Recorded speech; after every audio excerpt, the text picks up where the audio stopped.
برنامه خبری رادیو آزادی дар охирин ҳафтаи соли 2017 аз студияи марказӣ пешниҳоди шумо мекунем. Шаълойгул хоҷа ҳастам. Салом. Нахуст сархати мавзӯъҳои 25 декабр.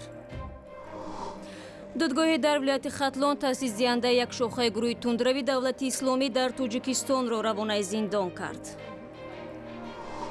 ҳаҷ танҳо барои афроди доро тибқи супориши нав аз соли оянда онҳое ки вазъи иқтисодии хуб надоранд аз адои ҳаҷ маҳрум мешаванд.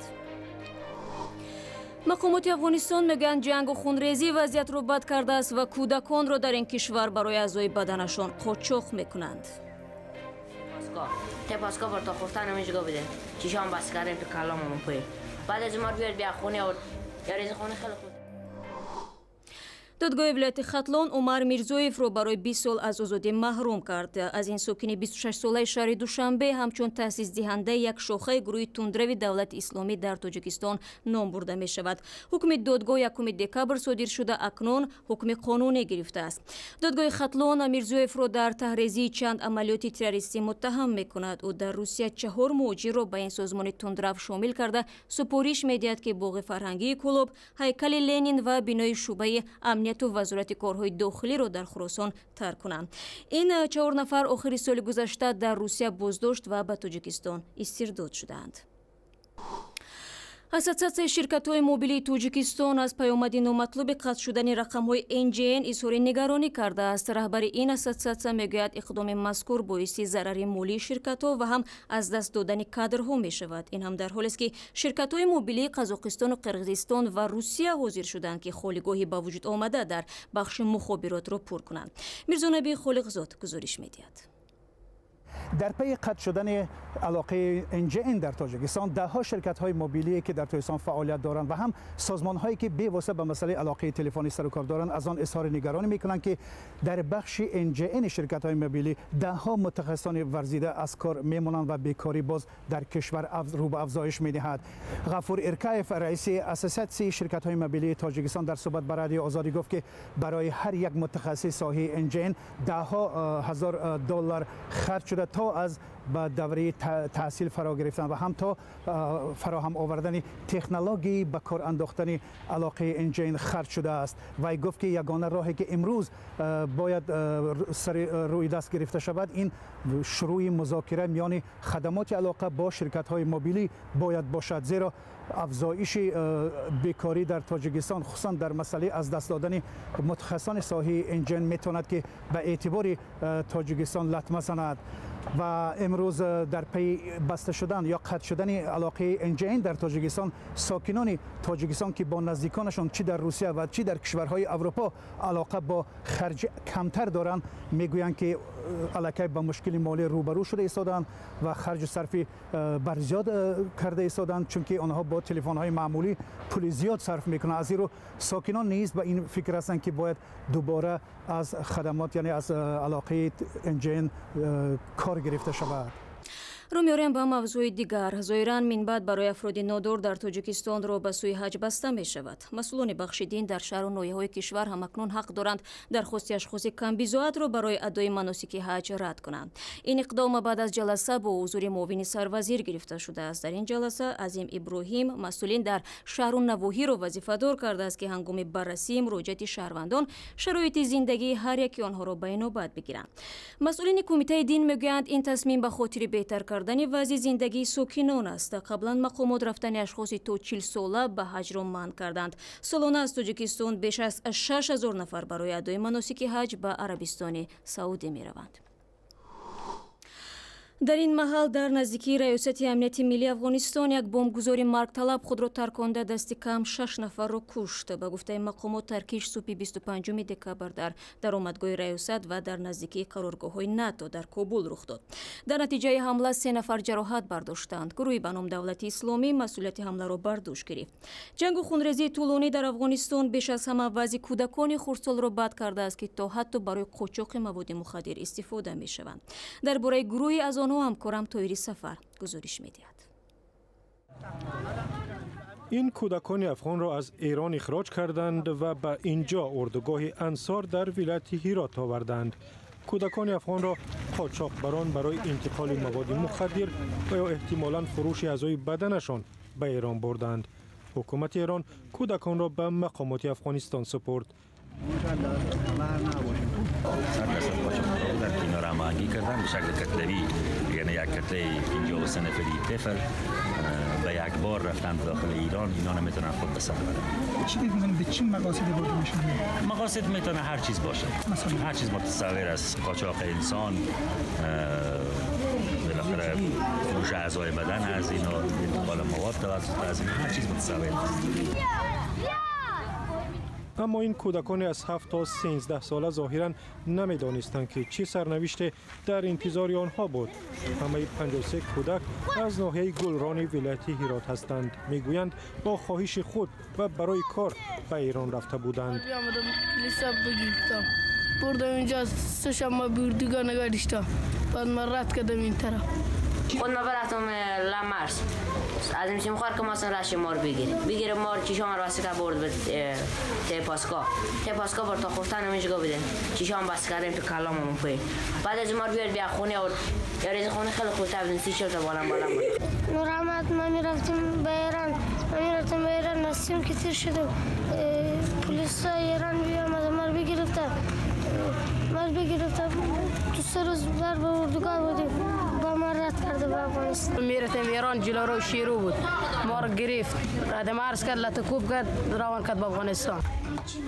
حامیان حقوق بشر شک دارند که این کودکان خردسال خودشان به ایران رفته باشند. رئیس کمیسیون حقوق بشر در هرات میگوید امکان ندارد کودکان به این سن و سال چون این سفری را برنامه‌ریزی کنند و از مناطق مرزی پرخطر به ایران بگذرند. اینا قاچاقبرای انسان هستن که این اطفال میبرن. پدر مادرها با اعضای فامیل یک جا نرفتن. اینا فقط اطفال هستن که اگر شما اون مصاحبه بکنید میگه که فامیل به افغانستان زندگی میکنه، میگه که پدر مادر ما به افغانستان زندگی میکنه. پس خودشو تنها برده شده بوده به ایران. این کودکان مدت کوتاهی را در اردوگاه‌های ایران سپری کردند و میگویند با آنها بدرفتاری شده است. مقامات ایران درباره ادعاهای بدرفتاری چیزی نگفتند، اما در گذشته تهران گفته است که ادعاها درباره بدرفتاری با مهاجران افغان اساسی ندارند. حالا نگاه میاندازیم به قرقیزستان. مقامات قرقیزستان میگویند که هیچ امری برای نصب عکسای رئیس جمهور سورونبوی جینبکوف در اداره‌های دولتی را ندادند، هرچند در بازارها از حال عکسای او را به فروش گذاشتند. برخی‌ها شکایت دارند که بعضی از رهبران نویه‌ها کارخانه‌ها را مجبور میکنند که با نرخ $20 عکسای پرزیدنت نو را بخرند. همکاران ما از نستایش وریمه این موضوع را تحقیق کردند. مقامات قرقیزستان میگویند هیچ دستور برای فروش عکس‌های پرزیدنت ندادند و عکس‌ها را خودسرانه به فروش گذاشتند. در دستگاه ریاست جمهور گفتند هرچند عکس سورونبوی جینبکوف تصدیق شده است ولی تا حال نشر نکردند. مأموریت بعد انتخاب چهارچوب پورترت طبق درخواست کارخانه‌ها آن را تقسیم می‌کنند. اما پورترت‌های سورونبوی جینبکوف را از حال می‌توان در فروشگاه‌های زیرزمینی بیشکک و با نرخ 250 سوم پیدا کرد. ولی تاجران نمیخواهند در این باره صحبت کنند و برابر دیدن دستگاه نواربرداری پورترت ها را پنهان میکنند. تاجران برای خریداران عکس ها چهارچوب زرحلین دارند و تا 200 سوم میفروشند. برای آنهایی که عکس را خودشان چاپ میکنند مبلغ 2 برابر صرفه می شود. ولی این وکیل حزبی حاکم پورترت ارزان را هم خریدن نمیخواهد. او در 2 دور وکیلیش بار هم عکس‌های پرزیدنت ها را در جای کارش آویزان نکرده است. қолаби акс гуногун ва гоҳо гаронарзиш мешавад. агар маъмурияти президент ба чунин хулоса омадааст пас бояд чунин бошад. дар утоқ як вакили дигар низ ҳоло танҳо парчам ва рамзи давлатӣ овезон аст, вале аида исмоилова мегӯяд ба зудӣ ин камбудиро ислоҳ карда якбора портрети ҳарду президентро дар утоқаш ҷой хоҳад кард. чунки интиқоли қудрат ба таври осоишта сурат гирифт. аз ин хотир портрети ҳардуяшро меовезам. ба гуфтаи исмоилова дар сурати тасдиқи акси расмии ҷеймбеков ӯ ҳатман аксро мехарад. барои ин вакил 600 сом пули калон нест. وکیلان دیگر این موضوع را حساس دانستند و با اتاق کاریشان راه ندادند. چند پیش در جای کاری وکیل ایسا امورقلوف پورترت پرزیدنت سابق المازبک اتمبایف آویزان بود، اما حالا امورقلوف نخواست بگوید که در جای این پورترت عکس کی آویزان است. ظاهرا او نمیخواهد پرزیدنت نو سورونبای جیمبکوف و یا المازبک اتمبایف را ناراحت کند، زیرا بیشتری ها بر اینند که پرزیدنت سابق تا حال در کشور حرف اول را میگوید. در واقع در تاجیکستان نیز اتاقهای منصبداران را بدون عکس و اثرهای پرزیدنت امالی رحمان تصور کردن مشکل است. کارشناسان چنین نمایشگاری را خاص جامعه افطاری‌تری می‌دانند و میگویند با این وسیله مقامداران می‌خواهند صداقت خود را به شخصی اول نمایش بدهند.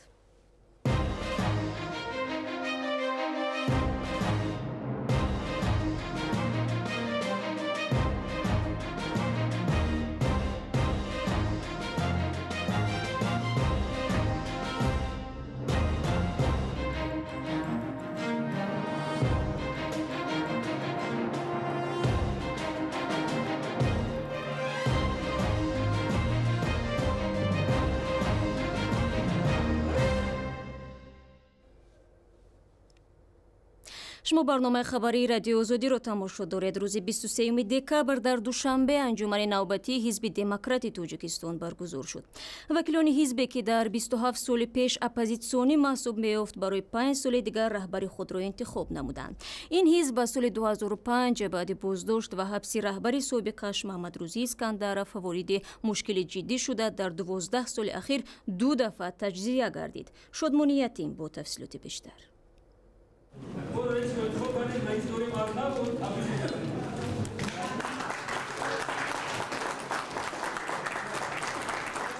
اعضایان حزب دموکرات تاجیکستان در انجمن نوبتی خود دیگر بار سعید جعفر عثمانزاده را رئیس حزب انتخاب کردند. با طرفداری سعید جعفر عثمانزاده که از سال 2012 رهبر این حزب است، 69 وکیل آواز دادند. 9 وکیل دیگر از رقیب او عبدالجبار یولداشев رئیس دفتر حزب دموکرات در ولایت سوغد جانبداری کردند. حزب دموکرات تعداد اعضای حزب در حال حاضر حدود 20,000 نفر گفته می شود. مسئولان حزب در برابر حکومت خود را مخالف می دانند و معتقدند که پیشنهادهای آنها به نظر گرفته می شود. ما بغیر از اعراب گرفتن پیشنهادهای خودمون را پیشنهاد میکنیم، زیرا که اعراب را همه گرفتن میتونند، ولی پیشنهادی حل مسئله این جامعه هر یک حزب سیاسی است. برخی از تحلیلگران میگویند حزب دموکرات که در آغاز سالهای 90 در سرگاه جنبش استقلال خواهی تاجیکان قرار داشت و رهبران گذشته این حزب از چهره‌های سرشناس سیاسی جامعه بودند، حالا به یک حزب کیسگی تبدیل یافته است. منتقدان میگویند حزب دموکرات تاجیکستان جایگاهش در عرصه سیاسی تاجیکستان را از دست داده و پشتیبانی در بین مردم ندارد و عملاً به یک سایه دیگری حزب حاکم خلق دموکراتی تبدیل یافته است. بعضی سیاستشناسان نظر دارند که این حزب وابسته به آرمان‌های دموکراتی در جامعه بیشتر مسئولیت حس کند. موافق مقصد می بود که این حزب با در نظر داشت نامش بیشتر به مسئله های تکمیل نظام سیاسی، تحکیم نهادهای دموکراتی و تامین شفافیت در مقامات حاکمیت دولتی و عموما ارزش های دموکراتی حمایه کند و پیشگام باشد.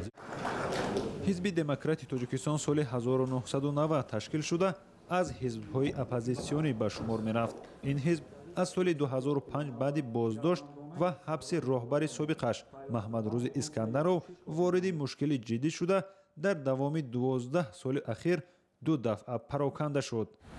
سال 2013 وزارت عدلیه تاجیکستان با بحث داخلی حزبی که به 2 جبهه جدا شده بودند نقطه گذاشت و حزب را بر رهبری عثمانزاده اعتراف کرد. همان سال عثمانزاده وارد انتخابات پرزیدنتی شده رأی کم به دست آورد. وی در انتخابات ماه مارس سال 2015 وکیل مجلس نمایندگان انتخاب گردید.